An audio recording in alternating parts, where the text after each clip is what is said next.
दोस्तों, YouTube पर आपने भूत प्रेत और सुरेलों की हजारों कहानियां सुनी होगी। सभी एक जैसे लगते हैं, वही पुराने डायलॉग, वही पुराने तरीके।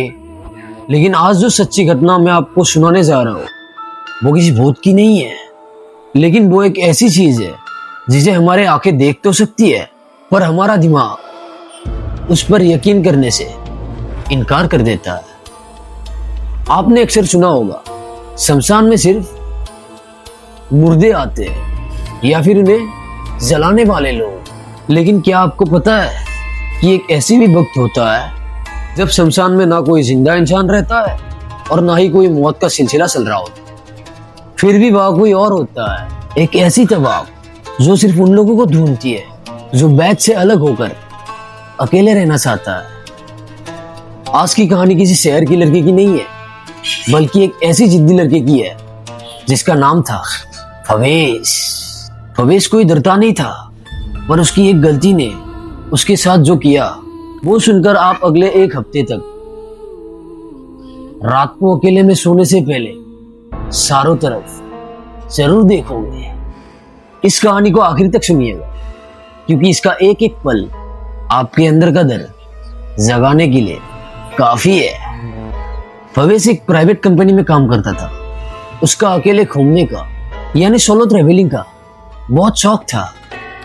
एक बार वो मध्य प्रदेश का एक छोटे से इलाके में गया हुआ था, जहां नर्मदा नदी के किनारे एक बहुत पुराना शमशान घाट बना हुआ था। वो आम शमशान जैसा नहीं था, वहां कोई बड़ा बोर्ड नहीं था और ना ही कोई बड़ा गेट था। बस एक पुरानी टूटी हुई दीवार थी और अंदर कुछ अनसीनी सी जमीन थी जहां बरसों से अंतिम संस्कार होते आ रहे थे। फवेश वहां शाम के वक्त अपनी बाइक लेके गुजरता है। उसे हमेशा से ऐसी जगहों की ताजबीन लेने का शौक था जहां आमतौर पर लोग नहीं जाते। उसने अपनी बाइक साइड में खड़ी करी कि शाम के वक्त लगभग 5:45 हो रहे थे। गांव के 2-3 लोग वहां से गुजर रहे थे। फवेश को उन लोगों ने अंदर जाते हुए देखा। फवेश को उन लोगों ने रोका। उन्होंने फवेश को कहा, भैया इस वक्त इस घाट के अंदर मत जाओ। यहाँ की एक किस्सा है, जो इस वक्त अंदर जाता है वो बाहर तो आता है, पर उसकी आवाज वही चूक जाती है। फवेश ने इस बात को हल्के में लिया। उन्होंने सोचा कि ये गांव वाले बस डरवाने के लिए ऐसी बातें बोलते रहते हैं ताकि उनकी जगह पे कोई कब्जा ना कर सके या वह चर्चा ना कर पाए। वो बिना उनकी बातें सुने अपना कैमरा लेकर अंदर चला गया। अंदर का माहौल अजीब था। वहां कोई चिता नहीं जल रही थी। चारों तरफ सिर्फ गहरी पीली मिट्टी थी और काहिन काहिन पर पुराने गड्ढे टूटे हुए पड़े थे। नदी का पानी बिल्कुल शांत था, उसमें कोई हलचल नहीं थी। फवेश ने 2 फोटोज ली, लेकिन जैसे ही उसने तीसरी फोटो क्लिक किया, उसका कैमरे का लेंस अपने आप जूम इन होने लगा। उसने सोचा कैमरा में कुछ ग्लिच है। उसने डिजिटल स्क्रीन पर देखा।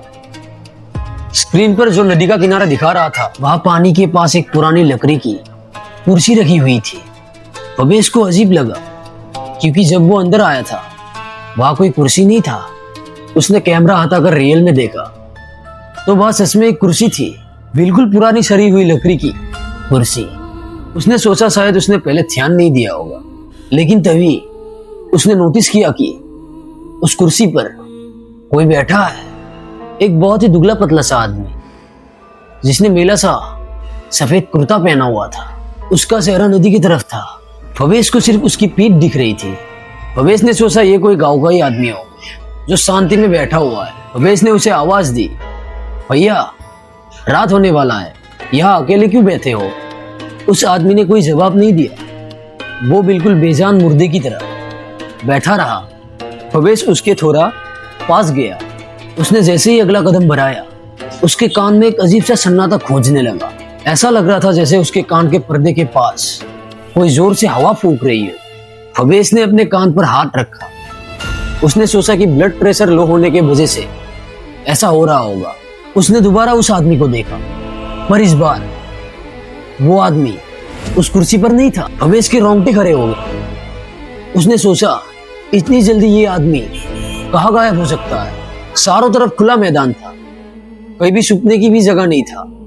डर अब उसके दिमाग पर हावी होने लगा था। उसने अपनी बाइक की तरफ भागने की फैसला लिया। उसने जैसे ही घुमा, उसने देखा कि जो रास्ता शमशान से बाहर जा रहा था, वो रास्ता अब दिख ही नहीं रहा है। चारों तरफ एक जैसी पीली मिट्टी और टूटे हुए गड्ढे दिख रहे थे।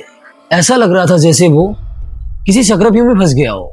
उसने अपना फोन निकाला ताकि फोन का फ्लैश जला सके या फिर किसी को कॉल कर सके। फोन का नेटवर्क बिल्कुल गायब था और बैटरी जो 80% थी वो तेजी से ड्रॉप होकर 1% पर आ गई।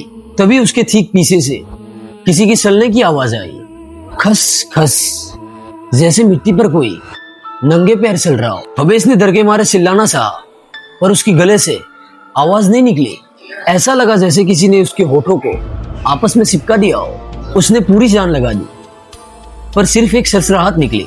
उसने डरते डरते अपने सिर को पीछे घुमाया। वहां वो सफेद कुर्ते वाला आदमी खड़ा है, बिल्कुल भवेश के चेहरे के पास।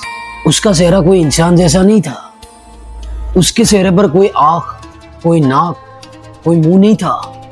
वो बिल्कुल एक सफेद चमड़ी थी, जैसे किसी ने चेहरे की खाल को खींचकर बाहर निकाल दिया हो।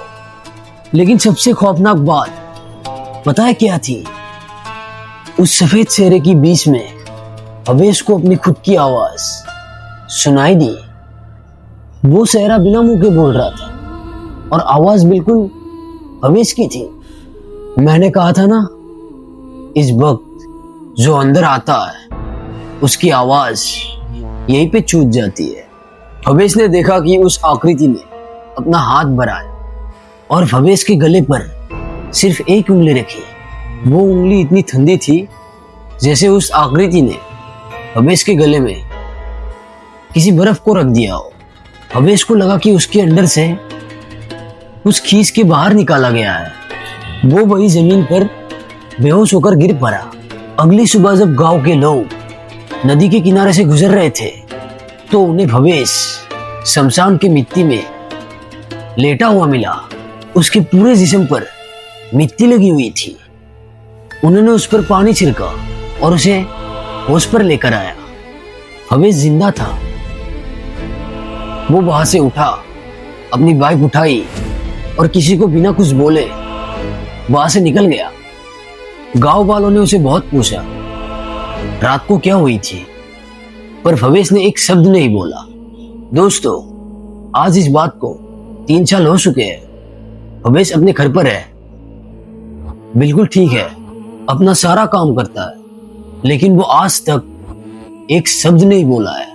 डॉक्टर कहता है उसके गले में कोई बीमारी नहीं है, सब कुछ नॉर्मल है, पर वो चाहकर भी कुछ बोल नहीं पाता।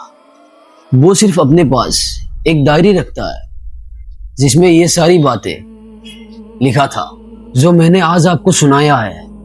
और उस डायरी के आखिरी पन्ने पर उसने एक बात लिखी है जिसे पढ़कर किसी की भी रूह कांप जाएगी। उसने लिखा है, मैं बोल इसलिए नहीं पाता हूं क्योंकि मेरी आवाज अभी भी उस शमशान के कुर्सी पर बैठे हुए आदमी के पास है, और हर रात जब मैं सोने की कोशिश करता हूं तो मुझे मेरे ही गले से निकलने वाली सीख सुनाई देती है जो उस शमशान से आ रही होती है। तो दोस्तों, अगर आप भी कभी अनजान शमशान घाट से गुजरते हैं और कोई आसपास से कहते हैं कि अंदर मत जाना, तो वही अपनी जिद को छोड़ देना, क्योंकि कुछ चीजें आपकी जान नहीं लेती बल्कि आपकी पहचान छीन लेती है। अगर आपको ये कहानी बिल्कुल नई और खौफनाक लगी है तो इस वीडियो को लाइक जरूर कर देना और चैनल को सब्सक्राइब कर लेना, ताकि अगले हफ्ते की ऐसी ही अलग और सच्चाई खौफनाक कहानी आप मिस ना कर दो। कमेंट में बताना क्या आपको कभी ऐसे ही अकेलेपन में डर लगा है।